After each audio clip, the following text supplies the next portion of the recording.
mesdames, mesdemoiselles, messieurs, voilà, nous sommes à l'Élysée, nous sommes le 23 décembre 2013. Le président de la République va recevoir l'initiateur de l'action que la RDC compte mener, c'est-à-dire mettre en place un tribunal pénal international pour la RDC. Voyez-vous, il y a eu des crimes graves qui ont été perpétrés en RDC. Aujourd'hui, avec les lobbying, avec le 52 marraines, mais il y en aura 3 aujourd'hui, 52 marraines vont plaider la cause de la RDC. Derrière moi, vous voyez des journalistes. Le président de la République va recevoir les 3 marraines accompagné de Maître Réti aujourd'hui à l'Élysée. Nous sommes bien entendu, comme je disais, le 23 décembre 2013. Il est 17 h pratiquement. Donc nous allons accueillir en fait ces invités d'honneur qui vont fouler le perron de l'Élysée afin d'expliquer la cause de la RDC. Il y a eu 8 millions de morts, 3 millions de femmes violées, plus de 3 millions de déplacés à l'intérieur de la RDC. Aujourd'hui, on dit que la guerre est terminée, mais la guerre n'est pas terminée.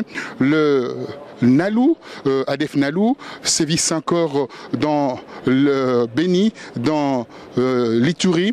Et aujourd'hui, nous comptons traduire tous ces responsables devant la Cour pénale internationale qui sera mise en place. Vous savez, la Cour pénal international, le tribunal pénal international pour le Rwanda a fermé ses portes.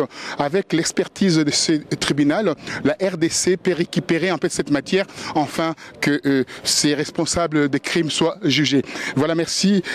À la déclaration de marraine, nous avons 2 déclarations, une pour le président de la République française et une pour le président du Conseil de sécurité des Nations Unies, parce qu'il représente aussi le président du Conseil de sécurité des Nations Unies. Maître Réti, vous venez seul, là, on ne voit pas les marraines. Elles sont déjà dans la salle d'attente.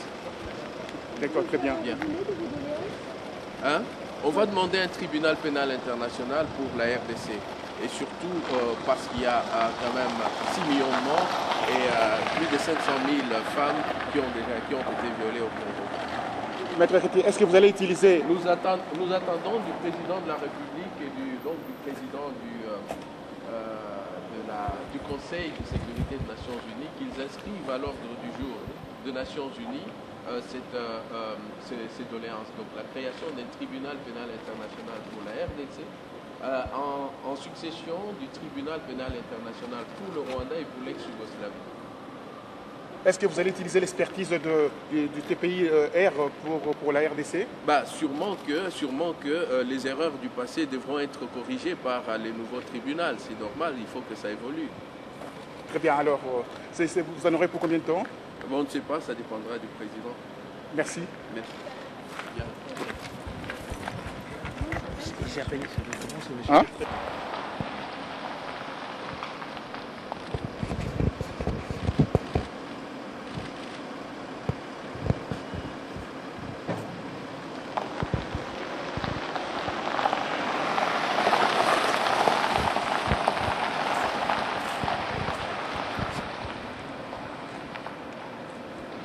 Voilà, le Premier ministre vient de partir là. Nous avons le Premier ministre qui vient de partir.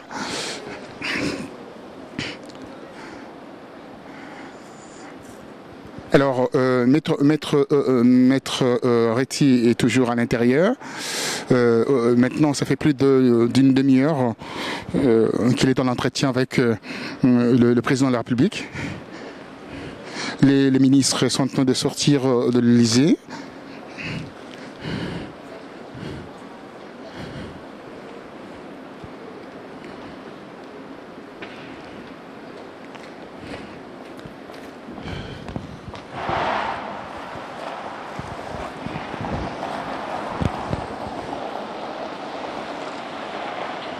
Alors voilà.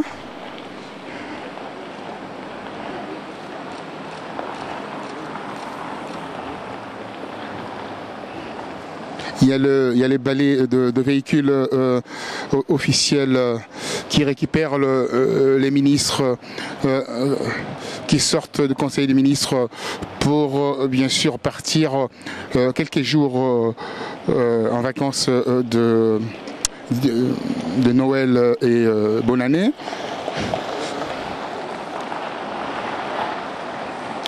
C'est un direct de l'Elysée avec Afrique Rédaction Roger Bongos. Voilà, le ministre rentre dans leur véhicule. L'exclusivité Afrique Rédaction. Roger Bongos accrédité Élysée. Voilà donc ceux qui veulent. Ça, ce sont les signatures que nous avons remises au président de la République et au président du Conseil de sécurité. Le président a été très sensible à notre demande. Il a été tout de même assez regardant sur une chose. Il ne veut pas que la CPI soit fragilisée. Nous avons essayé de lui faire comprendre que la CPI plutôt s'en retrouverait renforcée. Parce que si tous les cas qui sont répertoriés dans les rapports mapping devraient être déversés à la CPI, ça asphyxierait la CPI.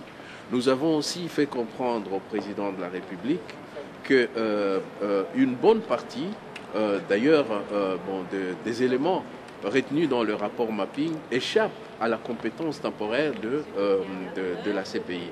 Donc il a compris. Il a compris qu'il faut absolument renforcer les juridictions internes, notamment au Congo, par peut-être de cours spécialisés ou des chambres spécialisées qui ont le soutien extérieur, mais il est important aussi d'avoir un tribunal pénal international pour la RDC. Maintenant, le président nous a promis de pouvoir faire le tour des autres membres du Conseil de sécurité pour voir quelle était leur accessibilité à l'idée que nous avons suggérée. Mais sinon, il a été sensible à nos demandes. Concernant en fait le tribunal mixte, vous contestez ce tribunal parce que en RDC, on ne peut pas mettre ce tribunal en place parce qu'il y a le pouvoir en place qui est impliqué par rapport à certains crimes en RDC. Qu'en pensez-vous? Non, nous pensons que le tribunal pénal international ne peut juger qu'une certaine catégorie des gens. On ne peut pas faire des jugements des masses. Mais par contre, il faut qu'en interne, il y ait quand même un système judiciaire qui fonctionne. Au Rwanda, il y a eu les gachacha qui ont fonctionné. Bon, mais nous ne voulons pas reprendre le système de gachacha et donc c'est la raison pour laquelle nous disons les juridictions mixtes ou les chambres mixtes peuvent effectivement, c'est une idée à creuser, il peut y avoir effectivement beaucoup d'organisations qui financent cette mixité pour pouvoir ne fût-ce que valoriser les juridictions et permettre aux victimes de voir effectivement les procès de leur bourreau direct. Mais en tout cas, une chose est certaine, c'est que nous préférons de loin les chambres spécialisées comme supplément au tribunal pénal international pour la RDC au lieu des gachacha, par exemple à la congolaise, ce qui serait éventuellement une catastrophe. Alors une dernière question. Le tribunal pénal international pour le Rwanda a coûté plus de 3 milliards de dollars. Où est-ce que vous avez trouvé l'argent pour mettre en place ce tribunal pour la RDC?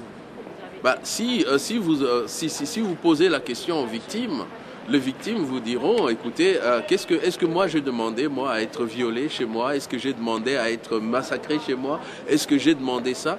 Nous avons fait comprendre au président de la République que le drame du Congo quand même provient de l'opération turquoise, qui est une opération qui a été décidée par les Nations Unies et qui a permis effectivement à tous ceux qui sont reconnus comme massacreurs chez nous aujourd'hui d'y entrer. Mais aussi, c'est à cause de cette opération que le Rwanda s'est permis d'entrer. C'était un prétexte d'entrée. Donc on ne peut pas demander encore une fois aux Congolais de financer la réparation de leur misère. C'est à l'ONU et au Conseil de sécurité d'en assurer la charge. Maître Réty, une question d'actualité. Oui. Le 21 décembre, le tribunal de Goma, le tribunal militaire de Goma a condamné 18 militaires au Nord Kivu à des peines allant de 5 à 15 ans d'emprisonnement et au moins deux peines ont été prononcées pour des peines de mort contre deux militaires. Que pensez-vous de ce jugement? Pour la peine de mort, je trouve ça excessif. Je suis contre la peine de mort. Et c'est la raison pour laquelle finalement le système du tribunal pénal international est bien, parce que on n'y retient pas la peine de mort. Quant au nombre des personnes condamnées, on peut dire c'est déjà une bonne chose. Mais est-ce qu'on peut évaluer éventuellement la proportion de ces condamnations par rapport effectivement à toutes les affaires pendantes qui ne trouvent pas à qui les juger? C'est ça le problème. Alors autour de cette condamnation, il y a déjà des controverses qui disent que finalement des militaires des FARDC, donc des forces armées de la République démocratique du Congo, ont été condamnés et pas les responsables, pas la hiérarchie militaire. Que pensez-vous de ces controverses-là? C'est la raison d'être du tribunal pénal international pour la RDC, parce que pour atteindre la hiérarchie, il faut absolument avoir ce type de tribunal. Dans le cas du Rwanda, dans le cas de l'ex-Yougoslavie, c'était le cas. Et même aujourd'hui, à la CPI, c'est toujours effectivement les commanditaires ou alors les donneurs d'ordre ou alors ceux qui ont autorité et qui n'ont pas pu condamner ou sanctionner à temps. Vous avez rencontré le président de la République française. Que va-t-il se passer dans les jours ou les mois qui viennent? Dans les jours ou les mois qui viennent, je pense que le ministère des Affaires étrangères va prendre contact, commencer déjà les discussions diplomatiques pour savoir et palper, voir exactement comment réagiraient d'autres membres du Conseil de sécurité. Bon, en tout cas, ça, c'est sûr et certain que le président nous l'a dit. Il est resté quand même très attaché à ce qu'aucune initiative ne vienne fragiliser la Cour pénale internationale. Et sur ce point-là, il est intraitable. Dans quel état d'esprit êtes-vous donc ce soir? Nous sommes contents d'avoir fait évoluer cette cause. On doit rendre hommage au docteur Mukwege, au travail qui a été fait par Madame Trieveller, Monsieur Chirac, Monsieur Badinter. Ils ont quand même fait un travail qui a permis de rendre sensible cette affaire. Mais nous apportons une touche différente. Cette touche, c'est justement la touche de l'effectivité et la lutte effective contre l'impunité. Et nous estimons que laisser pratiquement le Congo sans tribunal pénal international, c'est la consécration de l'impunité. Nous savons par contre que si le Congo n'a pas eu de tribunal jusque-là, c'est tout simplement parce que il y avait dans l'air ambiant de l'époque une catégorie de gens qui ne devaient pas être punis. Bon, nous savons très bien que le régime du Rwanda pouvait faire ce qu'elle voulait sans être puni. Et c'est la raison pour laquelle nous n'avons pas eu de tribunal pénal international pour le Congo, justement pour ménager cela. Et c'est d'ailleurs la raison pour laquelle aucun membre du FPR n'a été déféré devant le tribunal pénal international pour la RDC, le Rwanda. Mais tout cela est amené à évoluer. Vous êtes déçu donc que le président n'ait pas répondu favorablement à votre demande? Je ne pense pas qu'il n'ait pas répondu favorablement à notre demande. Il est sensible et il est prêt effectivement à entamer des démarches dans ce sens-là. Mais bon, c'est sûr et certain, en tant que président du Conseil de sécurité, il n'avait pas d'autre choix. Il ne peut pas. Tout ce que nous lui demandons, c'est d'inscrire à l'ordre du jour du Conseil de sécurité cette affaire. Et on ne pouvait pas lui demander ce qu'il n'avait pas le pouvoir de donner. Aujourd'hui, le tribunal est terminé d'Arusha. Est-ce que vous allez utiliser cette institution-là pour mettre en place le tribunal pour la RDC? Et là, il y a tout ce qu'il faut, l'expertise, le matériel et aussi les avocats, les juges. Vous allez utiliser Nous avons préféré demander qu'on nous accorde la possibilité que le tribunal pénal pour la RDC soit en continuation, en succession du tribunal pour le Rwanda. Tout simplement parce que il s'agit pratiquement des mêmes affaires si on regarde les choses. Mais aussi, aujourd'hui, on peut appeler ça les mécanismes résiduaires, c'est-à-dire qui englobent finalement ce qui reste du TPIR et du TPIY. Donc ces mécanismes résiduels, ils sont en train de construire même des immeubles pour pouvoir éventuellement héberger ces tribunaux qui vont terminer l'année prochaine. Donc nous estimons que c'est un gain à la fois sur le plan économique, sur le plan de temps, de pouvoir utiliser les mêmes structures pour continuer le tribunal international pour la RD Congo. Ce n'est pas la même chose comme si on devait éventuellement créer à partir de rien ce tribunal. Maître Réti, pourriez-vous décliner votre identité avant de terminer? Je ne sais pas si... Je m'appelle Amouli Réti, Wamdede Monega Chakamahi est baptisé, parce que Zaïro authentique, et que donc je suis ancien président du tribunal pénal international, des avocats du tribunal pénal international pour le Rwanda. Donc j'ai contribué quand même d'une manière à faire évoluer ce tribunal sur le plan de la lutte, surtout contre les jugements inéquitables, parce qu'à l'époque c'était quand même ça le fondement de notre action, les avocats d'Arusha. Il y avait des femmes dans la délégation, elles sont où? Elles sont toutes là. Nous avons Madame Mireille Delmas-Marty,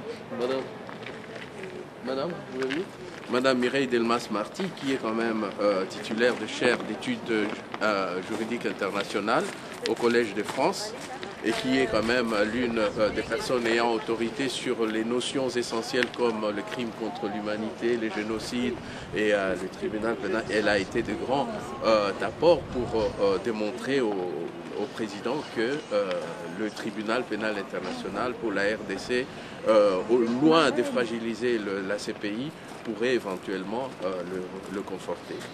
Et donc il y a aussi,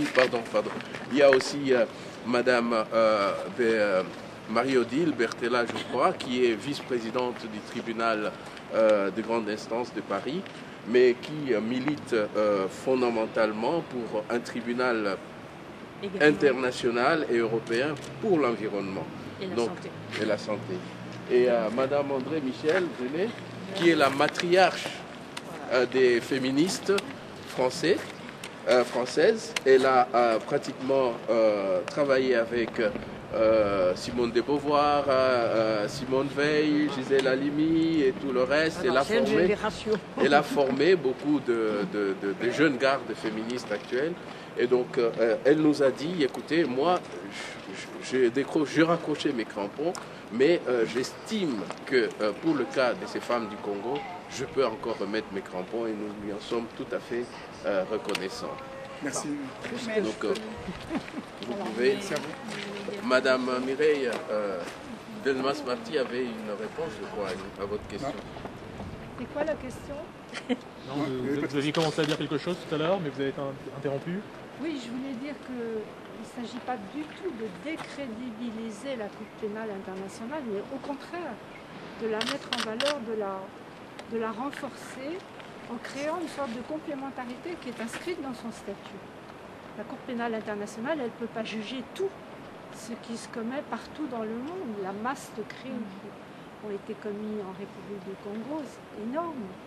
En revanche, elle peut juger les cas les plus graves, elle peut transmettre un savoir-faire, à la fois au niveau des tribunaux ad hoc, le tribunal s'il est créé comme nous le souhaitons, spécialement pour la République du Congo, et puis elle peut aussi transmettre un savoir-faire aux tribunaux nationaux, aux tribunaux locaux. Donc il y a une sorte de constellation au milieu de laquelle, moi je dirais que la Cour pénale internationale est en train de devenir une sorte de Cour suprême de la justice pénale internationale, qui assurerait une cohérence à mesure qu'on multiplie les niveaux d'intervention. Donc voilà un petit peu l'optique dans laquelle nous nous plaçons. Il ne s'agit pas de disqualifier, il s'agit au contraire de renforcer cette justice pénale internationale qui a besoin de tous et à tous les niveaux. Et à l'issue de l'entretien, vous pensez que vous avez été entendu? Nous avons été écoutés avec beaucoup d'attention. Et j'ai beaucoup d'espoir, effectivement, que la France utilise cette période courte, mais intense, de présidence du Conseil de sécurité pour faire bouger les choses. Parce qu'il y a une structure qui existe déjà, c'est le tribunal d'Arusha pour le Rwanda, et on ne part pas de zéro. Il est donc possible, c'est pas facile, mais c'est possible de faire bouger ce qui paraît immobile. Merci. Je voudrais quand même aussi attirer l'attention sur le fait que lors des concertations nationales qui avaient été voulues et convoquées par Joseph Kabila, les concertateurs avaient décidé dans leur rapport final, au chapitre 3, paragraphe 5, qu'ils recommandaient au président de la République de se rapprocher du Conseil de sécurité pour demander un tribunal pénal international pour la RD Congo chargé de juger les affaires depuis 1993. Donc en fait, tout le contenu du rapport mapping qui échappe justement à la Cour pénale internationale, la concertation nationale congolaise l'a demandé. Et je crois que le président Kabila s'était à ce moment-là engagé à honorer les recommandations de cette concertation. C'est ce qui va rendre peut-être beaucoup plus facile la démarche que nous proposons au président du Conseil de sécurité des Nations Unies. Merci. Merci. Je vais dire une dernière chose, c'est qu'il faut arrêter ces viols systémiques qui sont faits pour que les territoires soient abandonnés. C'est quelque chose qui est grave sur le plan individuel, mais surtout sur le plan, et aussi sur le plan collectif, parce que c'est une arme de guerre, les viols de femmes, pour qu'elles n'en font plus, pour que les territoires soient libérés. Donc c'est un grave problème, qu'il soit individuel ou collectif. Et c'est ça, il faut dire stop. Et un tribunal pénal international est le seul tribunal qui pourra faire de la prévention et faire que rien ne sera plus impuni et que ces viols s'arrêtent. Sur le plan mondial, parce qu'il n'y a pas seulement au Congo, il y a dans tous les pays en guerre. Voilà ce que je voulais dire. Merci. En se battant pour les femmes du Congo, nous